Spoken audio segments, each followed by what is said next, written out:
Okay, good afternoon, everybody. Welcome to the fourth session in our Money Acumen Pulse webinar series. Today, we will be discussing inflation and the importance of investing for growth. My name is and I'm the lead private wealth manager here at Money Acumen Advisory. For those of you who may not be familiar with Money Acumen Advisory, we are an investment advisory firm and we offer wealth management services as well as individual and corporate advisory services. We're based in Lusaka and we are in Woodlands along Fair Road.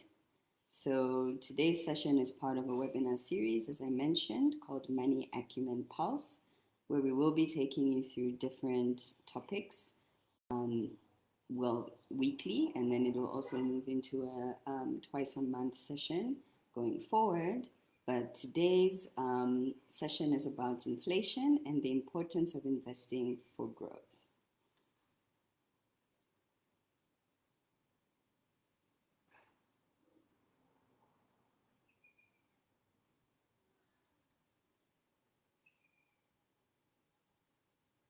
Okay.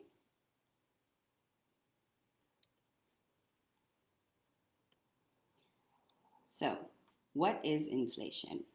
Inflation is defined as the general increase in prices and fall in the purchasing value of money. So I'm sure a lot of us have noticed whenever we go to get our groceries or even just topping up fuel at the garage, your prices are going up month on month, in some cases even weekly. This is what we refer to as inflation, which is basically a general increase in prices over a period of time. So inflation occurs when the prices of goods and services increase over a long period of time, causing your purchasing power or the amount of goods and services you can buy with a single unit of currency to decrease. I'm sure I'm not the only one who remembers. There was a time when with 100 kwacha you could get quite a bit in ShopRite or any of these other given stores. Right now, you'd be very lucky if you can get more than 2 or 3 items. Also, I remember there was a time when a 20 kwacha was enough to get a big bite 2 at Hungry Lion. Today, you'll need at least a 60 kwacha just to get a decent meal at Hungry Lion. So these are what we would refer to as inflation, which is an increase in prices and a fall in purchasing value of money. I'm sure you've heard other people tell you that the new 100 kwacha is 1,000 kwacha. We blow through it quite easily. So in short, inflation means that your money may not be able to buy as much today as it could in the past. Inflation is something that we need to take into consideration even as we are doing our investment and our savings plans, because the money that we are saving today with the target that was formulated today may not have the same purchasing value when we actually want to use the money. So today's session is all about how we can factor in inflation into our planning and what investment strategies we can use. So what are the 5 effects of rising inflation rates? First of all, like I mentioned earlier, lost purchasing power. As I said, 100 kwacha today gets you considerably less than what you could get with the same 100 kwacha note, even just 6 months or even a year back. So this is what we refer to as inflation. Secondly, higher interest rates are an effect of rising inflation rates. What we mean by higher interest rates is there's now a higher cost of borrowing. I'm sure you've received SMSs coming in from commercial banks whenever there is a change in the monetary policy rate, where they will indicate a rise in the monetary policy rate means even your loan interest rate is going to increase. This is an effect of inflation. So raising the monetary policy rate is one of the measures that the government of Zambia, or the Bank of Zambia specifically, implements as a way of fighting inflation. But the adverse effect of that is it does become a little bit more expensive for us to borrow. Thirdly, when we're dealing with a high inflation environment, everything seems to go up. Remember, even in our grocery stores, you'll find that even the price of fuel going up affects the price of commodities in our stores, because now transporting your goods has become more expensive because of the rising cost of fuel. The fourth effect of rising inflation rates is economic growth slows. Now, one of these policies that we mentioned, which is the monetary policy rate, when it increases or when it rises, what you'll find is the supply of money is meant to reduce as well. With a reduced supply of money, this also has an impact on businesses and how they conduct their day-to-day operations. And this is why we say one of the effects of rising inflation rates is economic growth slows. And last effect is anti-inflationary measures can cause a recession. As I mentioned earlier, once you have a situation where there's less money in supply and it's harder to do business, you'll find that the economy will go into what we term as a recession, which is slowed growth. So how does the rate of inflation affect your investments over time? So the rate of inflation represents how quickly investments lose their real value and how quickly prices increase over time. As an investor, before you put your money into any investment vehicle, a key consideration is the current inflation rate. Currently, inflation is sitting at 15.4%, which means whatever investment vehicle you go into needs to be earning your returns that are at least 16% or more for you to consider it as an inflation-hedged investment. Otherwise, what you find is you're actually losing money over the long run. Inflation also tells investors exactly how much of a return, in percentage terms, their investments need to make for them to maintain their standard of living. For those of us who are investing with the intention of using it later in life as part of our retirement fund, it's very important for us to hedge our investments against inflation, because at the point where we will need to use the money in the future, you may find that the value of your money has been eroded. The example that I gave earlier, every single day, or I would say every single month, you find that the price of groceries is increasing.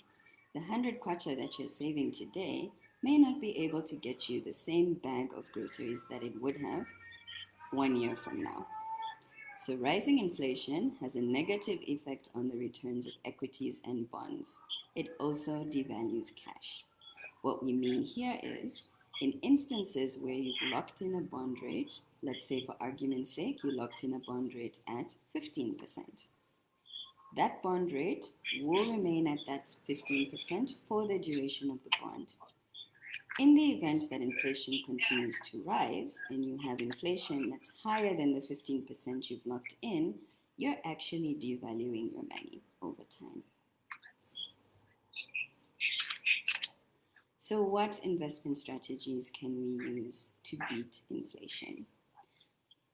First of all, equities and stocks, which are traded on our Lusaka Securities Exchange, historically tend to produce total returns that exceed inflation. As investment advisors, we like to say that equity, stocks, and shares have a way of correcting themselves over time.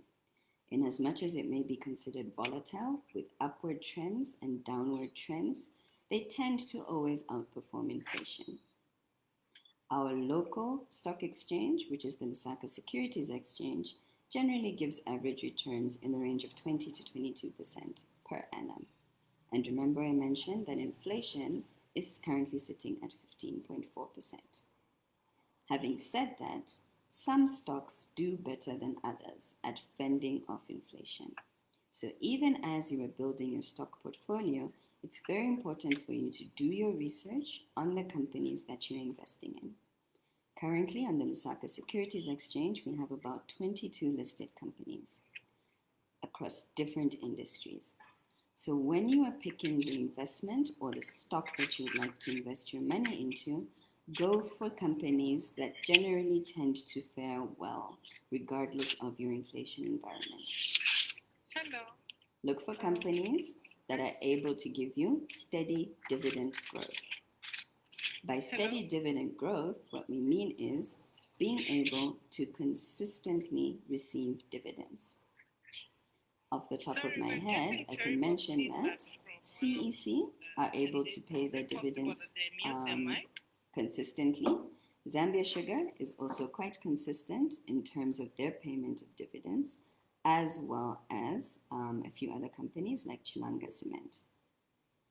Another key consideration when picking your stock to invest in or your company that you'll be investing in is consumer products.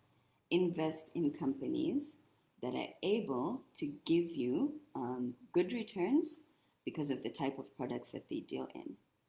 For example, if we are looking at companies like Zambeef, Zambeef is able to consistently perform well because regardless of inflation, they will still have people going into their stores buying their products and it will still record profits.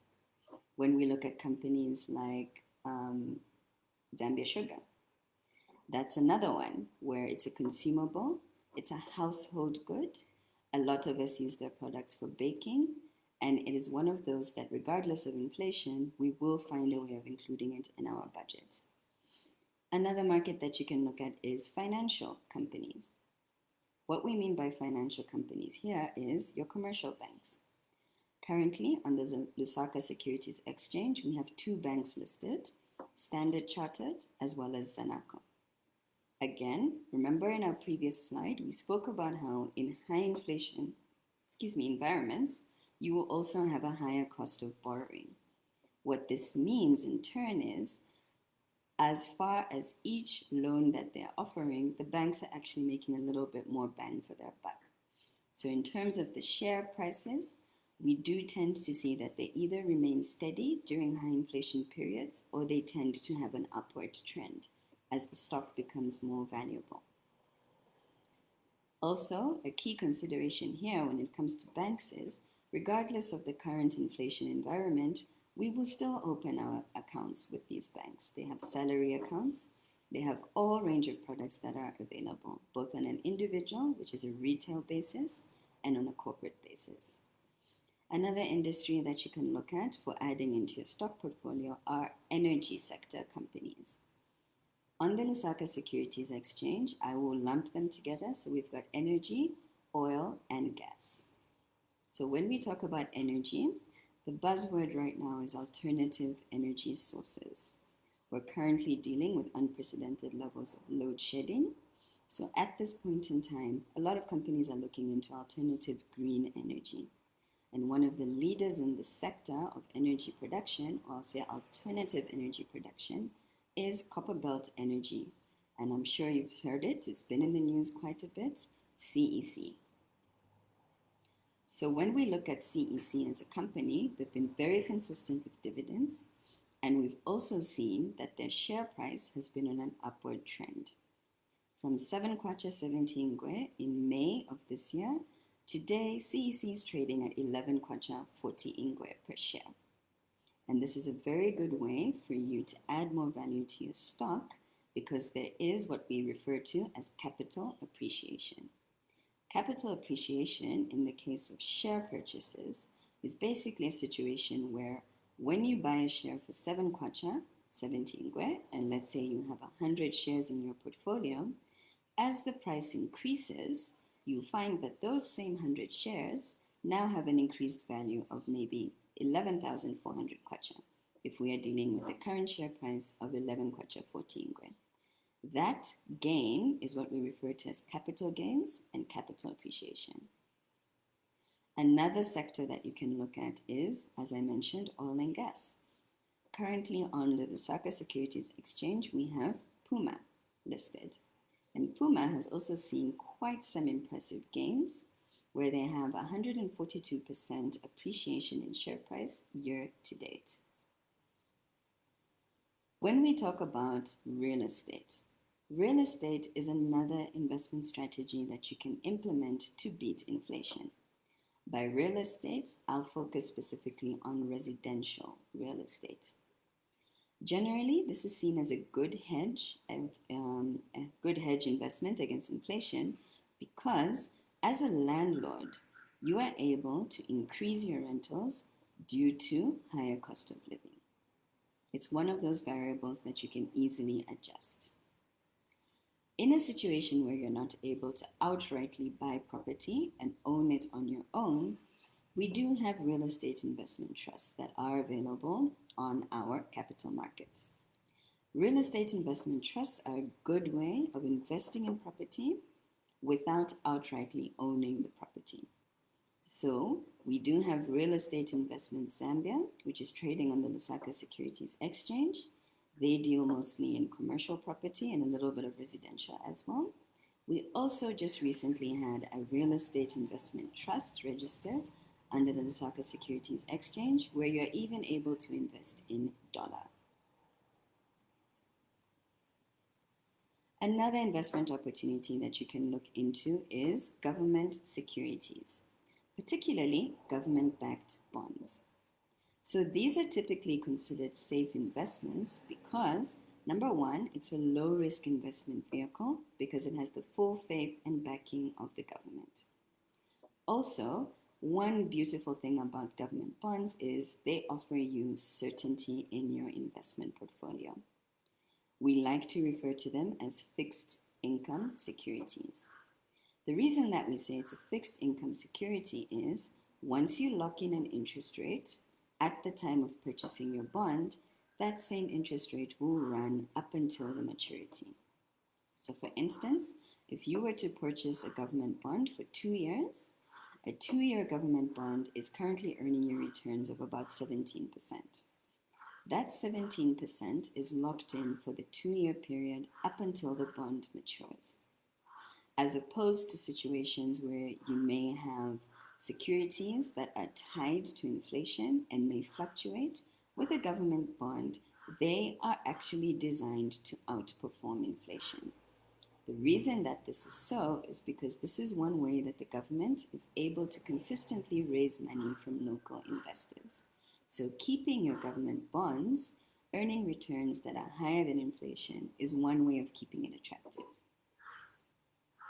So when we talk about stabilizing your investment portfolio, a government bond is a very good way to do that, especially in a high inflation environment. Another good thing about government bonds is that you can have as many running at the same time as you need to. So you can have different bonds with different interest rates and different maturity dates. So how can an individual situation affect your inflation hedging investments? Whilst we've talked about a few examples, such as your equities, which is your stock market, we've also talked a little bit about real estate, and we've talked a little bit about government bonds. It's very important for you to pick an investment strategy that matches your individual objectives. Before you invest your money into any investment vehicle, it's very important for you to understand your why. Clearly determine your investment objective. Am I in a wealth creation stage? If you're looking at building up your wealth, you're looking at securities that will help you earn as much interest as possible in the beginning so that you can leverage off of that and invest in other vehicles. Are you in a retirement planning stage? Is this a long-term objective? Also, are you looking at saving money for your education? This will also determine what currency that you're going to save in. Another consideration is your time horizon. How much time do you have to reach your target? If you've set yourself on a wealth creation journey and you've said that you would like your net worth to be sitting at 1 million kwacha, for instance, what is your timeline? This will determine what type of investment you will go into.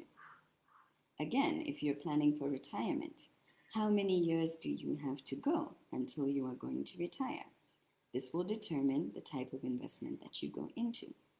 Another consideration is your risk tolerance. How open are you to risk?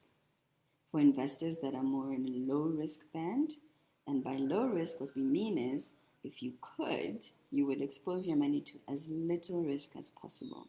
And you are generally not too upset or bothered about the interest rate. You are more concerned with the security of your capital. And what we refer to that is capital as capital preservation. So capital preservation is an element where you would like to preserve the amount of money that you've invested and are not too concerned with the returns. When we talk about higher risk tolerance, these are people who are open to exposing the capital to as much risk as possible with the idea of getting higher returns. Now, of course, this is not set in stone to say the higher the risk, the higher the return, because also the higher the risk, the more likely you are to actually lose your money. So when we talk about hedging against inflation, it's very important for you to not only have a set objective, but have a set timeline as well and take your risk appetite into consideration. So for instance, investors that are nearing retirement or actually at retirement age are generally advised to shift most of their portfolio into fixed income generating investments. This would be things like your government bonds and property that will bring in rental income. The main idea here is to make sure that you're able to maintain your standard of living by putting your money into investments that will give you a certain income which is fixed over a period that you can accurately predict. Remember, I mentioned with the government bond, you know from the onset what your interest rate is. You know that it's fixed for the term of the investment up until maturity. And also, the government even tells you when your coupon dates are. So you're able to plan that within 6 months or every 6 months, I will be receiving my coupon interest payment. When we talk about property, again, this is an instance where you already know that for the term of this tenant's stay, or maybe for a 12-month period, my rentals every single month will be this much. Or for those of us who are paying rentals in 3-month batches, the landlord knows that for the next 3 years, it will be at this amount. Whilst this is the recommended approach in terms of adding lower risk or shifting more towards lower risk investments as you get closer to retirement, there are more aggressive investors who may still find equities appealing and they will still want to invest in stocks. And there's nothing wrong with that. Remember, I said your risk appetite is what will determine what type of investment you go into. Another key consideration is, as I mentioned, investing in a hard currency. So if you have set an objective for yourself that you would like to relocate to another country, why not save in the currency of that country you're relocating to? When we speak about hard currencies, the most commonly referred to currencies are your USD, which is your dollar denominated funds, or GBP, which is your pound denominated funds. In terms of inflation for your USD denominated funds, you'll find that globally inflation of the dollar is ranging between 2 to 3%. In an instance where you are saving for a long-term project, why not save in dollar if you have the opportunity to do that? So what is the importance of investing for growth? We've spoken about inflation, and we've spoken about how we can hedge ourselves against losing the value of our money. But why is it important for you to invest for growth? A key question that you might have right now is, what is the difference between saving and investing? Saving is essential for short-term goals and emergencies. As financial advisors, we like to advise our clients to always have an emergency fund set up. This emergency fund is something that you can easily dip into, and we like to advise our clients that depending on your spending profile and your disposable income, your emergency fund should typically cover 3 to 6 months of expenses in the unfortunate event of you losing employment. Saving is also good for short-term goals. This may be in an instance where you would like to save up to buy a vehicle in the next 1 year, or maybe you're saving up for a holiday. This is where you would refer to it as a savings pocket. Investing allows your money to grow over time through the power of compounding. By earning returns on your investments, you can potentially outpace inflation and build a more substantial financial portfolio. One thing to also highlight is, with savings, it also comes down to having a basic savings account that you can easily access. Investing is where you are now more interested in your interest rates. This is where you are now looking at the compounding effects because it's a longer term goal. And one thing that I will explain from the onset is when it comes to investments, if you are doing a long term plan, which is basically looking at 5 years and going up, you'll find that compounding tends to take effect in year 7. So it's very important for you to be consistent with your investment journey. Now, when we speak about compounding, what we mean is it's an element of investing where your investments are generating earnings or dividends, which are then reinvested. In simple terms, we refer to this as interest on interest. I'll give a simple example. Let's say you've opened up a savings account or a unit trust, and you're depositing a specific amount of money every single month. Let's say a 500 kwacha. And now you are dealing with an account that's compounding on a monthly basis. What will happen is the interest that you've earned in 1 month will be added to the balance, and that balance will be used to calculate your interest for the next month. So what you'll find is you're earning interest on interest. Another element of compounding is where, let's say you've got your stock portfolio. Remember we mentioned the industries that you need to look out for when you're purchasing stock with the intention of hedging against inflation. When you receive your dividends, these dividends can then be reinvested, either into another stock or they can be reinvested into another investment vehicle. So the earnings or dividends then generate their own earnings. And ideally, we should find ourselves in a position where our earnings or returns from an investment are feeding into other investments. So in other words, compounding is when your investments generate earnings from previous earnings. If you invest in a dividend-paying stock, for example, you might consider taking advantage of the potential power of compounding by choosing to reinvest the dividends. So let's say you've purchased your stock in CEC. CEC has paid you your dividends. Instead of channeling that money towards consumption, you can invest those same dividends into getting more shares in the same CEC company or in buying shares in another company. To help increase the potential benefits of compounding, start investing as soon as possible.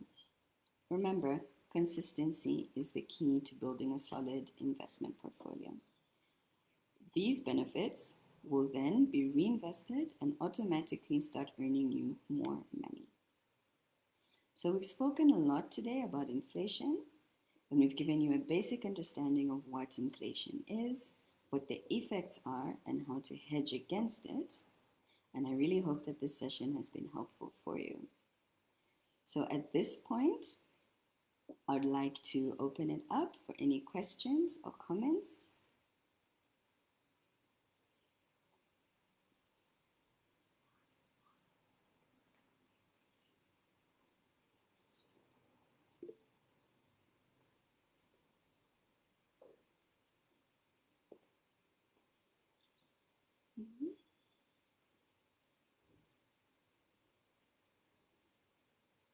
Okay, I've seen Madam Natalia has raised her hand. You can go ahead.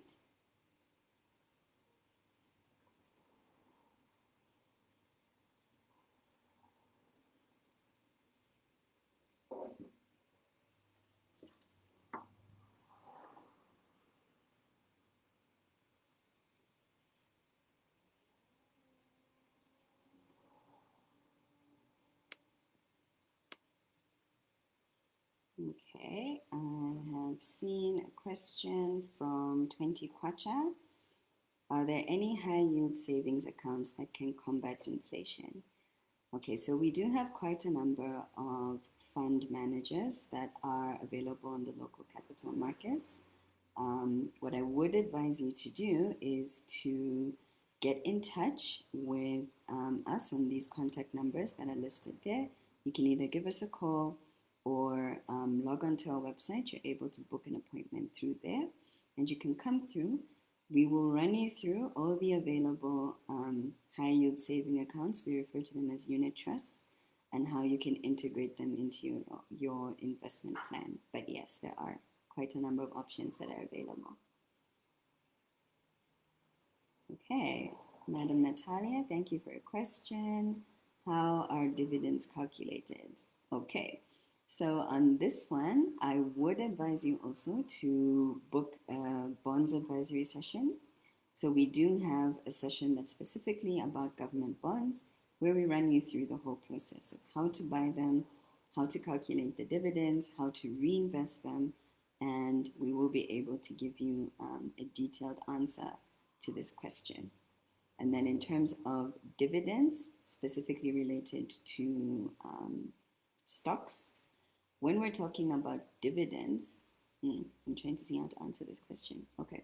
So dividends are determined by the board of directors for specific companies.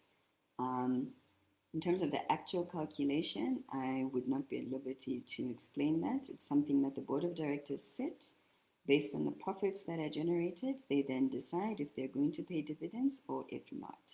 And then also the amount of dividends they're going to pay per share. Because remember, dividends are considered profit sharing mechanisms.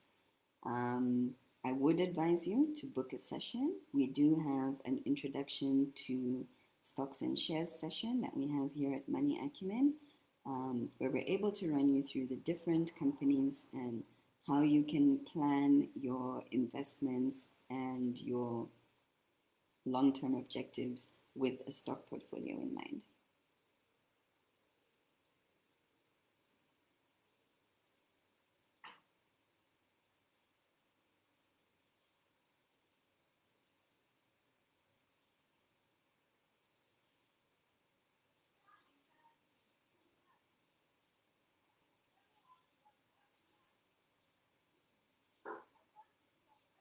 Okay, are there any other questions? Please feel free to drop them in the chat. And also, please take note of the number. You can give us a call and we'll be able to assist you on how to go about booking a session. You can even send us an email with your query and we'll be able to get back to you on that. Our website has all the information in the different services that we have. So, as I mentioned earlier, we do have a generic investment advisory session. We also have education fee planning. So for those of you who have children or even just other dependents that you're supporting and taking through school, or even just yourself, if you would like to plan on how to get from your first degree to your master's to your doctorate level, and you'd like to do that internationally or locally, we can help you come up with an education fee plan. For those of you who are interested in retirement, you can also come through and we'll help you do a retirement plan. Remember, you don't necessarily need to be knocking at retirement's door. Retirement planning essentially starts from the first day of your first job. So we can actually come up with a plan for you suited to your needs, and you can come through for that. We also offer estate planning. So for people who are interested in that, will drafting, how to set up a trust, you can come through and we'll assist you with that. Okay, Muzinga, I've seen your question. Are you able to name the top 3 companies that have consistently been paying out dividends? I will not give you 3, but what I will say is Zambia Sugar is consistent in paying dividends. But I would advise you to come through for an introduction to stocks and shares, and we will be able to clearly set out which companies are consistent with dividends and which ones make good additions to your portfolio. Okay, Chifa, thank you for your question. Are the sessions that you offer free, or is it advisable to send our queries via email and direct phone calls only? So our sessions are not free. However, if you'd like to book an appointment, you can call the number that's on the screen and they'll be able to advise you on the different charges associated with the services. Okay. Ernest, thank you for your question. What's the difference between corporate and government bonds? Which one yields more? So your corporate bonds generally are offered by companies, and this is one way that they raise money through the alternative capital markets. Your government bonds are the ones that are issued directly by Bank of Zambia on behalf of the government. So, in essence, to put it simply, a corporate bond, you are lending money to a business. A government bond, you are lending money to the government. Um, in terms of which one yields more, I would also advise you to come through for a session, and then we can discuss this a little bit more further.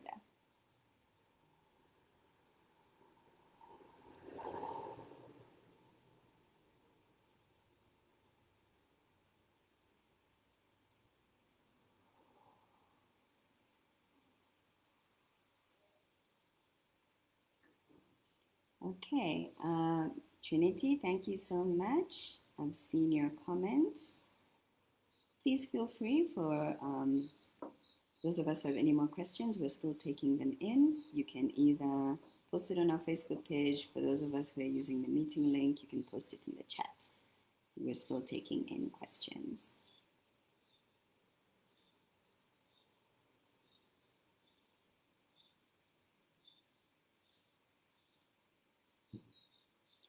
So for those of you that joined in a little bit later and may have missed the introduction, so just to let everybody know, Money Acumen Advisory is an investment advisory firm.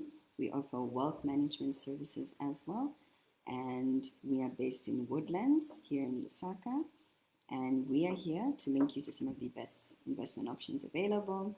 So we've discussed about inflation, and we are available for you to come through. For those of you who are looking at growing your net worth, we do have a service available where we're able to give you a detailed plan. Our approach is quite individualistic in the sense that every single person gets a tailor-made investment strategy. So please come through. The contact numbers are on the screen as well as the email address and the website. Okay, Emmanuel, thank you for your question. I've seen it. Would you advise a new investor to invest high in such a company like CEC that was low in May? Okay. So when we talk about, remember in my presentation, I mentioned that risk appetite is one of the key factors when choosing a company to invest in. Also, low is rather relative.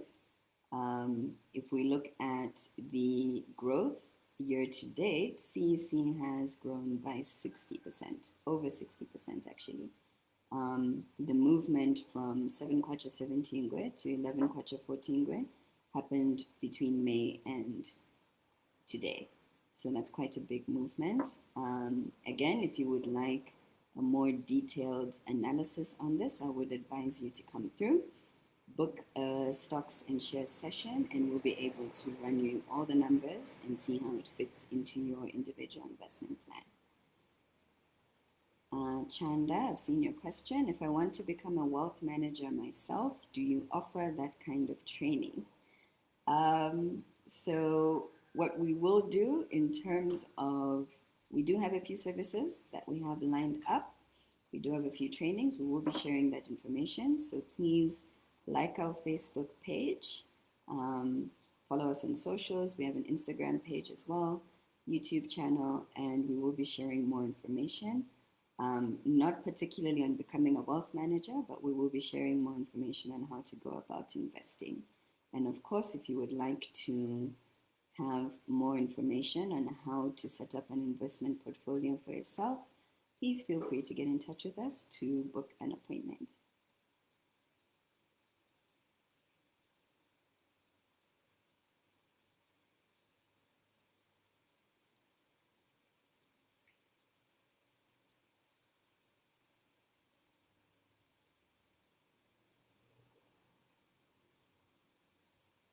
Okay, so for those of us who joined in a little bit late, the recording will be available on our Facebook page as well. So all the previous sessions, this is the 4th session in our Money Acumen Pulse webinar series. You will be able to see all the previous episodes on our Facebook page. Please feel free to like our page and check it out. Also on our YouTube page as well. you will be able to see the videos there. We are also on LinkedIn. You can just search for Money Acumen Advisory. We share quite a lot of information there. And as you go to the website, please also sign up for our newsletter. You will receive updates as and when they go out, just on the market itself. Okay, so at this point, if there are no other questions, I'd like to thank all of you for tuning in. Thank you for your engagements. You've made this a very insightful presentation. I hope you've managed to pick up some key highlights and insights that will help you on your investment journey. And if you're interested, as always, you can reach us on either our social media pages, which is Facebook, Instagram, and LinkedIn, or you can check our website, which is on the screen, and you can give us a call on that number. So I'll take Ernest's question as the last one before we wrap up. Does the Zambian market offer the opportunity to invest in gold as a hedge against inflation? Okay, so for this one, again, I'd advise you to come through to the office. We are able to guide you on how effectively to hedge against inflation. A lot of, I'd say, international investors, they do believe in investing in gold. But yes, you can always come through and we can give you a little bit more information on that. Okay, so that was the last question that we are taking in today. Thank you so much for everybody who tuned in, and please keep an eye out for the next webinar in our series. Enjoy the rest of your day.